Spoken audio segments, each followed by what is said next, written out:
नमस्कार, बहुत स्वागत है आपका न्यूज़ 18 के डिजिटल प्लेटफॉर्म पर। मैं हूं आपके साथ प्रशांत कटारे। तो बात अमेरिका और ईरान के बीच चल रही बातचीत के बीच इजरायल ने ईरान पर हमला क्यों रोक दिया है, बताएंगे आपको। दरअसल इजरायल अमेरिका की सैन्य मदद के बिना ईरान पर किसी भी हाल में हमला नहीं कर सकता। इजरायल के पिछले दोनों हमलों के दौरान अमेरिकी एयरक्राफ्ट कैरियर भारी हथियारों के साथ इजरायल की मदद के लिए तैयार थे। इन दोनों एयरक्राफ्ट कैरियर्स पर से 150 से ज़्यादा fighter jets, air defence systems और मिसाइलें तैनात थीं। इसके अलावा अधिकारियों को चिंता इस बात को लेकर है कि अगर युद्ध छिड़ता है तो युद्ध के केंद्र में इजरायल नहीं बल्कि अमेरिका होगा। लिहाजा प्रशासन ने ट्रंप को सलाह दी है कि अमेरिका को मिडिल ईस्ट में एक और युद्ध में फंसने से बचना चाहिए और ईरान के साथ बातचीत शुरू करनी चाहिए।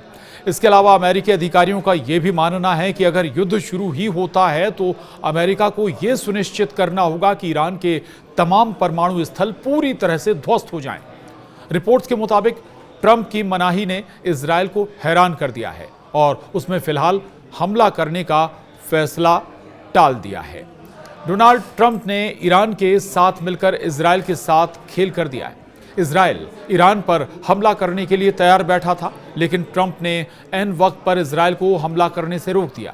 न्यूयॉर्क टाइम्स की रिपोर्ट में ट्रंप प्रशासन के अधिकारियों और अमेरिका के अन्य अधिकारियों के हवाले से कहा गया है कि इजरायल ईरान के परमाणु सुविधा केंद्रों पर हमला करने की तैयारी कर रहा था, लेकिन डोनाल्ड ट्रंप ने इजरायल को इजाजत देने से इनकार कर दिया।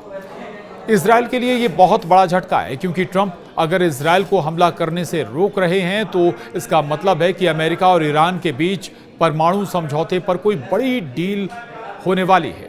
न्यूयॉर्क टाइम्स की रिपोर्ट के मुताबिक इजरायल ने ईरान पर हमले की करीब करीब तैयारी कर ली थी, लेकिन ट्रंप के मना करने के बाद उसे अपना हमला टालना पड़ा। हालांकि ईरान ने यूरेनियम संवर्धन पर रोक लगाने की अमेरिकी मांग को खारिज कर दिया था, लेकिन ओमान में अमेरिकी अधिकारियों के साथ हुई बैठक को ईरानी सुप्रीम लीडर ने पॉजिटिव कहा है, जिससे संकेत मिलने लगे हैं कि ईरान और अमेरिका किसी समझौते तक पहुंच सकते हैं।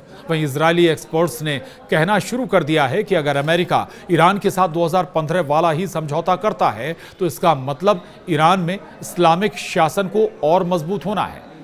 ईरान पर हमला ना किए जाने की कंडीशन क्या बन रही है, इस पर हम आपको और विस्तार से बताते हैं। दरअसल बताया गया है कि इसके पीछे की वजह यह है कि व्हाइट हाउस तेहरान के प्रति सैन्य दृष्टिकोण के बजाय कूटनीतिक दृष्टिकोण अपनाने की ओर झुका हुआ है। टाइम्स के मुताबिक ट्रंप ने प्रशासन के अधिकारियों के बीच महीनों तक चली आंतरिक बहस के बाद ईरान के साथ बातचीत करने का फैसला किया है। अमेरिकी अधिकारी हमले के पक्ष में नहीं थे और उनका मानना था कि ईरान पर हमला होने से मिडिल ईस्ट में एक खतरनाक युद्ध छिड़ सकता है और ये क्षेत्र पहले से ही तनाव में है, लिहाजा हमले से स्थिति काफ़ी खराब हो सकती है। लिहाजा अमेरिकी अधिकारी लगातार ट्रंप को डिप्लोमेसी के रास्ते पर चलने के लिए प्रेशर बना रहे थे। इस महीने की शुरुआत में इजरायली प्रधानमंत्री बेंजामिन नेतन्याहू ने व्हाइट हाउस में अमेरिकी राष्ट्रपति डोनाल्ड ट्रंप से मुलाकात की थी। इस दौरान ट्रंप ने साफ शब्दों में उनसे कहा था कि अमेरिका ईरान के खिलाफ इजरायली हमले का समर्थन नहीं करेगा, जिसके बाद इजरायल के अरमानों पर पानी फिर गया। राष्ट्रपति डोनाल्ड ट्रंप ने पिछले सप्ताह नेतन्याहू के साथ ओवल ऑफिस मीटिंग के दौरान घोषणा की थी कि अमेरिका ईरान के साथ परमाणु समझौते पर बातचीत कर रहा है, जबकि बेंजामिन नेतन्याहू पिछले महीने से ही ईरान पर हमला करने के लिए ट्रंप प्रशासन पर भारी प्रेशर बना रहे थे।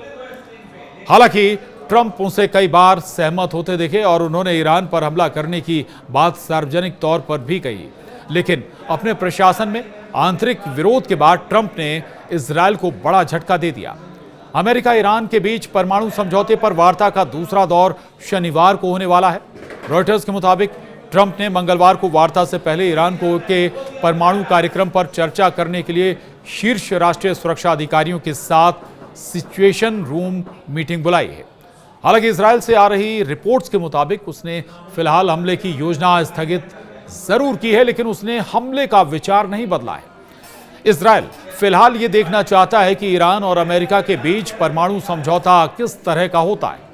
इजरायली सूत्रों के मुताबिक अगर समझौते में ईरान अपने न्यूक्लियर मटेरियल्स, परमाणु स्थल और परमाणु उपकरणों को ध्वस्त करने पर तैयार हो जाता है तो इजरायल हमला नहीं करेगा, अन्यथा इजरायल हमला कर देगा। यानी इजरायल अभी भी अपने फैसले से पीछे नहीं हटा है, बस इंतजार है कि कब हरी झंडी मिलती है अमेरिका की ओर से। आज के लिए इतना ही, नमस्कार।